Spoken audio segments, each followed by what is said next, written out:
Go. Okay, we're back with lesson 23, picking up where we left off. So remember Ben was sleeping in that weird room with that musty blanket, and it says Ben was running through the snow again. The wind stung his face and he could barely breathe, but something felt different. There were no sounds of galloping footsteps, no howling, no crunching snow. Everything was silent, so he couldn't tell where the wolves were. Had they disappeared? Were they right at his heels, about to pounce? Afraid to look back, he kept running until he woke up in a cold sweat, out of breath, with a caveman blanket wrapped around his legs. Jamie didn't come back the next morning, and Ben didn't want to leave without thanking him and saying goodbye. Besides, he needed Jamie's help to call his aunt and uncle. He was hungry, so he got up, changed his shirt, and headed into the museum. Leaving the door unlocked, he used the bathroom, and then he went back to the cafe and finished the remains of another sandwich, a fruit cup, and some juice he found sitting on a deserted table. Then he made his way back to the wolf diorama and stared into the glass eyes of the running wolves. Ben noticed a sign mounted on the wall near the diorama that he hadn't read yesterday. Environment of the Wolf Group, Gunflint Lake, Minnesota. This typical December winter scene is placed at the margin of Gunflint Lake. Across the lake lies Ontario. Gunflint Lake forms part of the old fur trading route, extending westward from Lake Superior to Rainy Lake, which was originally selected to give the minimum number of portages. The time is midnight. The temperature has fallen well below zero. The curtain type of northern lights blazes upward from the horizon. The constellations Ursa Major, the Big Dipper, and Ursa Minor, the Little Dipper, can be recognized. Ben looked at the night sky painted on the curved wall at the back of the diorama. There it was, the Big Dipper, and in the tail of the Little Dipper, Ben could clearly see the North Star, but he'd never felt more lost in his life. Okay, so we see Rose, she's highlighted over here, and she's still running through the crowd into the new exhibition. But I want you to notice that we've got highlighted over here. This seems to be important if it's highlighted, right? This is the guy working behind the counter. You can tell because he has a name tag. So he is an employee at the museum, and he has seen her running through and cutting the line. So we have a close-up of his face. And he looks interested to see what's going on. Why is this little girl running alone through the museum into the new exhibition, which you probably had to buy a ticket to. In big museums like this, you have to buy different tickets for different exhibitions. We can see Rose's foot highlighted here. She's still running through the crowd. And then we see a picture of where the crowd is, and you can see her foot here, okay? Now, I want you to notice what this room looks like. What are the details in this room? It's got a lot of different weird things. You see like heads and, I don't know, birds and the checkered pattern on the floor here. What do you remember about something maybe that we've already seen or read that you can put together like a puzzle in using this picture? Ben had spent hours wandering the museum. Then he returned to the secret room to wait for Jamie and unloaded his pockets, which he'd stuffed with things he found around the museum. A plastic dinosaur, a business card, a bobby pin, and a subway token. He was rereading Wonderstruck when Jamie finally showed up that evening. He sat down next to Ben on the fur blanket and produced a couple of sandwiches and cans of soda from his green knapsack. Ben smiled, took one of the sandwiches, and drank some soda. Jamie pulled out the notebook and wrote, "Sorry it took me so long to get back. I forgot my dad was taking me to one of his work trips." Ben nodded. While he ate, Jamie reached under one of the shelves and slid out an old blue record player. It reminded Ben of his mom's. Jamie unsnapped the latch and opened the lid. He chose a record from a nearby stack and placed it on the turntable. He was lowering the arm onto the record, and he stopped and smacked his forehead, for he made a face indicating that he'd done something stupid. Then he pointed to Ben and then to his own ears. Ben said, "It's okay. You can listen. I'll feel the vibrations." Jamie smiled and lowered the arm. Ben placed his hand over the fabric of the speaker built into the front of the record player and felt the music, just like his mom had used to do. When the record ended, Ben said, "I have to go home, Jamie. Can you tell your dad about me and ask him to call my family?" The strangest look crossed Jamie's face. "Okay," he wrote, "but first I have a surprise for you. My dad is working late tonight, so I have a few hours. Follow me." When Ben didn't move, Jamie wrote, "I promise I'll talk to my dad later." The museum had closed for the night, and it was eerily still.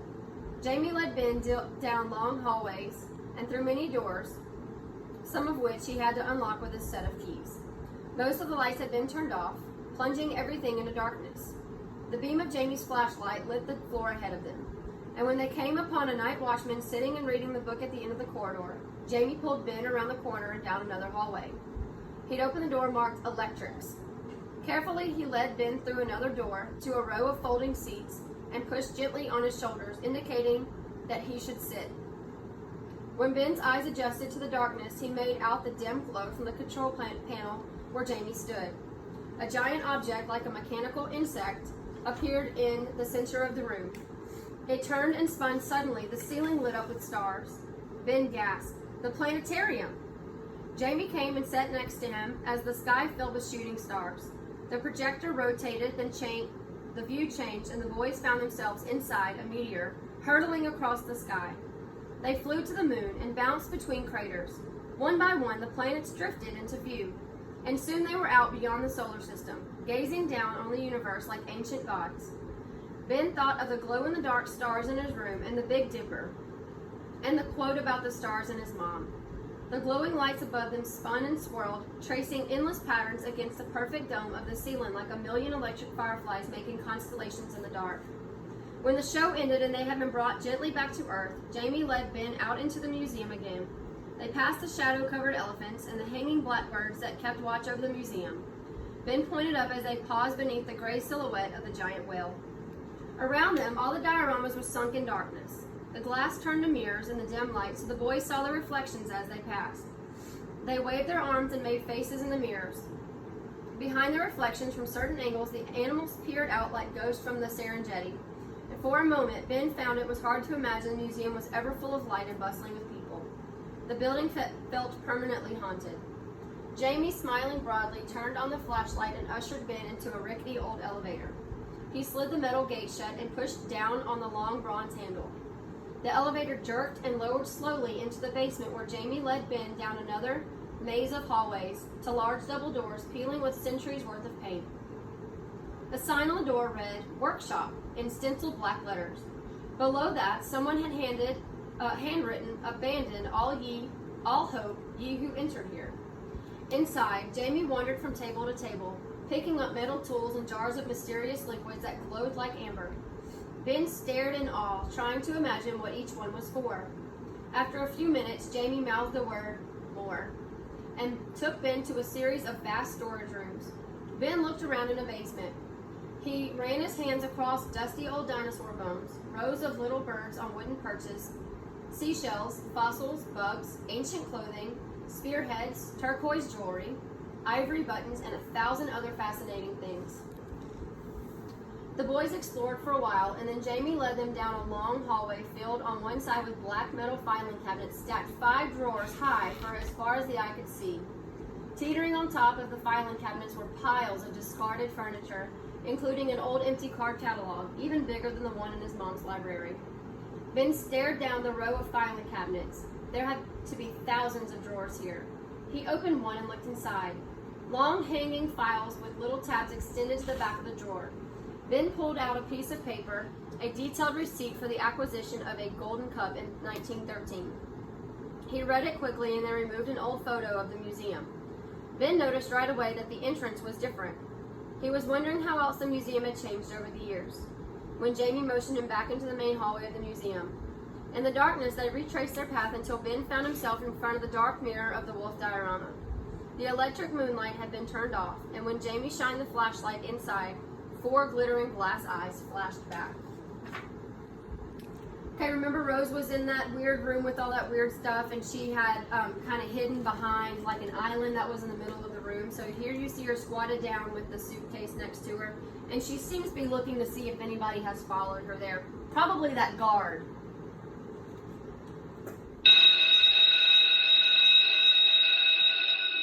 Recess is over. So she looks like she's kind of chilling here, like her face doesn't seem worried anymore. The guard is obviously not behind her, and so that probably puts her at ease. And she looks up and she sees these weird things. I mean, like there's fish and then like whatever that is and a head and snake. It's just a whole lot of random things. And she's just looking around the room. You can tell she's admiring the things that are there. And she sees all this other extra stuff. Now, none of this actually fits together. This is not one room of one thing. Like, this is a bunch of different pieces of something that doesn't really belong together. They call that like miscellaneous, right? And so there's a picture of her, and she looks like she's smiling a little bit, like she's at peace here. But I want you to see what do you think this shadow is here? Creepy. It's a hand. And you can see her hair. This hand is reaching out to grab her. Back to Ben. This is the part where you all go, Oh, no. When they had finally made it back to the secret room, the two boys sat on the caveman fur and caught their breath. That was amazing, Ben said, shaking his head. Thank you. Ben's face glowed. He took another picture of Ben and handed Ben the camera. Ben took a picture of Jamie, and they laid the images next to each other on the blanket to develop. Jamie passed Ben the flashlight as he wrote a long note in the notebook, his tongue sticking out between his teeth.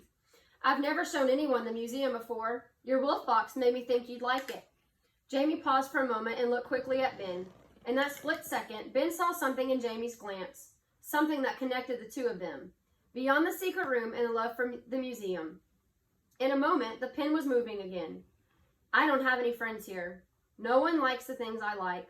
No one shares this stuff with me. Not even my dad, who's been working in the planetarium for 2 years, really knows or cares about what I do all day. Only you.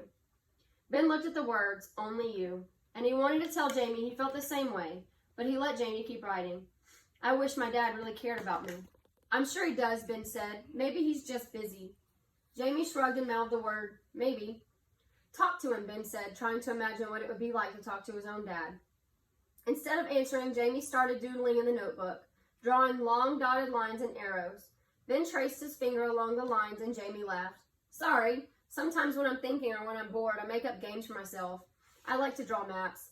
When he read this, Ben said, I know, and you follow people around the museum too. Jamie smiled. I like having a place that's my own, to organize my photographs and listen to music. Ben nodded. My mom and I liked listening to music together while we were reading. She was a librarian. Was? What does she do now? Ben tried to speak, but the words wouldn't come. He took the notebook and the pen and wrote about his mom and the car accident and living at his cousin's house. Oh, Jamie mouthed when he finished reading what Ben had written. I'm sorry. Ben didn't answer. Where's your dad? Jamie wrote. Ben shrugged. Are your parents divorced too? Ben shook his head. When he offered no further explanations, Jamie wrote, Are there really wolves in Gunflint Lake? Ben nodded. So why'd you do it? Do what? Ben said. Jamie pointed to Ben's suitcase and mimed running away with his fingers. It's far, isn't it? Ben looked down for a moment and took a deep breath. After the lightning hit me, I was in the hospital in Duluth for a long time. I could see the bus station from my window. Ben paused and Jamie nodded as if encouraging him to go on. My cousin Janet owed me a favor. Why did Janet owe him a favor? Yep. She's a smoker. Yep, because he promised not to tell her parents that she was smoking in his mom's room. When she came to visit, I asked if she could bring me a book I liked and a necklace of my mom's. I also asked for clean clothes, my museum box, and money from my mom's rainy day fund so I could buy some food on the vending machines. On her next visit, she brought everything in a suitcase. Did she know you were going to? And Jamie made his fingers run again. I don't think so. She wouldn't have brought all the stuff if she did. That night, I changed into my own clothes, snuck out of the hospital, and went to the bus station. I was halfway to New York before I realized I should have left a note for my family. But you still haven't said why you, and Jamie made the running motion with his fingers. Ben paused for a minute and then said, I wanted to find my father. He lives in New York? I thought he did. Ben could tell from Jamie's expression that he needed to explain more. I never met my dad. My mom never talked about him. When I was in the hospital, I asked my aunt if she knew anything, but she said she didn't. I found my dad's address and my mom's things after she died. I thought she might have been planning this trip for me, and I felt like I had to come. It's strange, thinking about it now. It was almost as if something came over me. One minute I had the idea to find my father, and the next minute I was on a bus to New York. Ben shook his head, still in shock that he'd actually done it. As soon as I arrived, I went to his apartment, but he doesn't live there anymore. I had one other clue, a bookmark from Kincaid's that he wrote on. I thought they might remember him, and that's why I was there the day we met. I tried to tell you that Kincaid's isn't... Jamie stopped writing and held the pen in midair. Ben looked from Jamie to the pen to the paper, unsure of why Jamie was pausing. At last, the pen connected with the paper again and finished the sentence. Isn't open anymore. I could see that. I didn't know you were deaf then, Jamie wrote. The two boys sat for a while, looking around the secret room. It was as if they were both waiting for something to happen, but neither of them knew what it was. I wish I could stay longer, but my aunt is probably worried sick. I have to go back to Gunflint Lake. Jamie shook his head. First, you have to practice signing. Ben smiled as he made an OK sign. Jamie showed Ben the letters again, and they spelled each other's names. They practiced spelling different words, and after a while, Ben was able to sign most of the alphabet. Jamie paused and picked up the notebook. My mom's coming to visit tomorrow, so I'll be away. I have to go home, Jamie. You said you'd ask your dad to help me. Jamie looked at Ben as if he was trying to figure out something, and he finally wrote, I'm worried my dad will get mad at me. Why? You helped me. Isn't that a good thing? Jamie reached into his pocket and gave Ben his set of keys. Stay and explore a little longer and we'll figure out what to do. Just be careful. Leave the door open for me. I'll see you in 2 days. Ben wrote down a number on the page in a notebook, which he handed to Jamie. Will you call my aunt and uncle for me then? Tell them I'm okay, and they can come get me at the museum. Jamie ripped out the paper and said sure. He reached into his bag and pulled out some sandwiches and apples for Ben. Then he pressed the notebook and pen into Ben's hand. For you. Thanks. Please don't forget to call. Okay, so we're back to Rose. The man has grabbed her arm. But does she look like she's scared about it? Her face has a smile on it. You can only see her mouth, but she's not scared. And the way he's putting his hand on her back and not grabbing her arm indicates that this is okay. You see the two of them walking down the hallway. She's got her suitcase in her hand. They're not running. They're not in any kind of hurry. You can tell by the way their feet are that they're just walking. And as Rose looks up to this guy who's looking down at her and they're both smiling, you'll notice that he's got a name tag on. And if you can't read it, it says Walter. Walter. Love Walter. So here they are. They're in the office, the window says. And he has written a note and he says, what happened to Rose? So this is page 439. We're going to stop here for now. Walter is asking Rose what happened. Now, I want you to compare and contrast Walter's note to Rose compared to Lillian's note to Rose. He is caring and asking her what happened, and Lillian was like, why are you here? And so this indicates that he might care a little bit more for Rose. He does love her. We saw that on the note card, the postcard. The fact that he even sent her a postcard for her birthday would tell us that he cares for her. So we will continue this later. We're done?